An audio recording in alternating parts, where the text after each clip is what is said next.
He's a New York Times best-selling author, film, television, and theater actor. He's also a producer and entrepreneur. He is Rob Lowe. Rob, thank you so much for speaking with us. Thanks for having me. Rob, we're talking with you today regarding this hot item right here, your book entitled Love Life. Now, this is your second book. Yeah. Your first book, I mean, man, just flew off the shelves. Yeah. Let's talk about what it was like writing this second book. Well, I had so much satisfaction writing the first one. I enjoyed the process, even the difficult parts, which, writing is not easy for me, but it's really fulfilling. And then with the acceptance of the first book and the excitement around it, I felt like I would be stupid to not try my hand, or very stupid to try my hand twice. I don't know how to look at it, but I'm really pleased with the way it turned out. Yes, yes. Now, you speak of it a little bit there because many authors talk about it's more difficult to do their second book, particularly when they've had great success with the first book. Yeah, I mean, I definitely was aware of the sophomore slump, and I'm a very competitive person. I mean, it's sometimes not my best quality, but other times it can be a very good quality.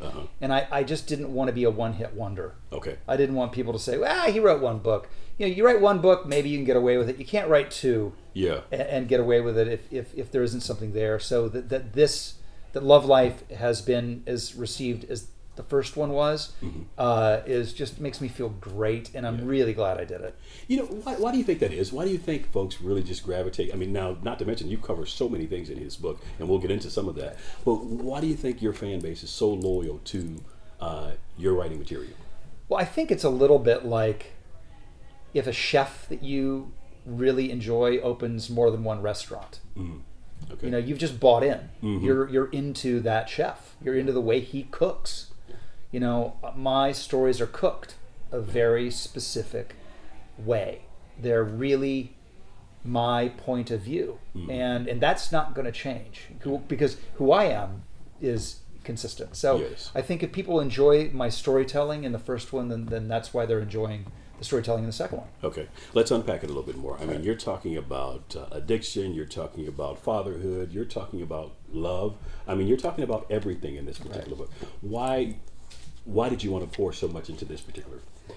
Well, the title's Love Life, so it has to be about the loves of your life, and my life is wrapped around some very specific reoccurring themes: fatherhood, recovery from addiction, love, show business. Yes. So really, those themes are interwoven through I think some really fun, provocative stories. But that's why those themes are there, because those are the themes of my life. Okay.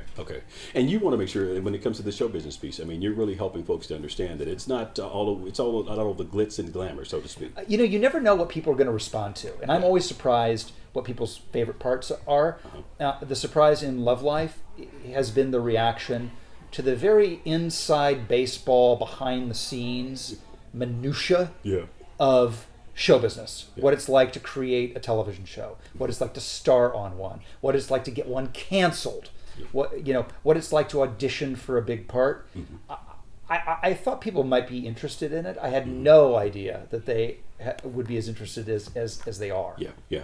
I mean, do you think our culture, I guess, caters to that now with the advent of, reality television, that type of stuff? Is that kind of catering to that? I think even more than that is we live in a culture where the weekend box office and the daily ratings are in the local papers across the country. Yeah. It's not just in Variety or the trade papers. People in the middle of this country know that 2.5 Men was up 3 points last night. Yeah. So we live in an insider world, which I think is kind of interesting because people are much more open to the sort of finer points of what goes on behind the scenes. I like that because, there was time we didn't have that information, at least not so readily available to us. Sure. So, everyone's an expert. Yes. Today, everyone's an expert. At least they feel they are anyway. Right? Yes. Let's talk about this. When you talk about roles, you turned down a role for Grey's Anatomy. Yeah. Talk about what that was like for you. Well, it's one of those things, and that's a big chapter in the book, because I use that to illustrate all of the different currents that go into making a decision in Hollywood, and how it can go your way or it can not go your way. But to boil it down,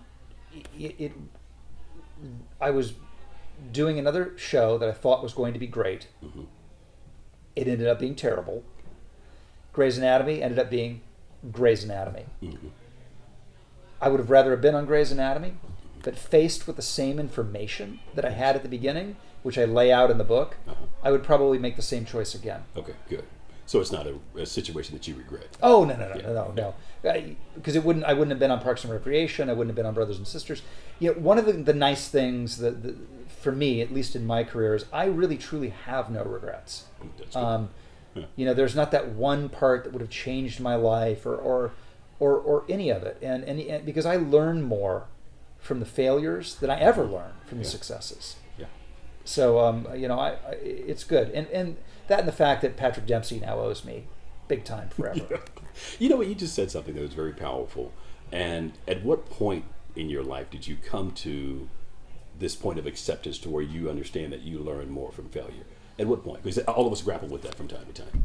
Well, I think a lot of anything good I ever learned, I learned in recovery from alcoholism. I'll be 24 years sober next week, and it forced me to learn a lot about myself and how the world really works, and how to navigate an imperfect world. Yes. And one of the things I learned is that life isn't fair.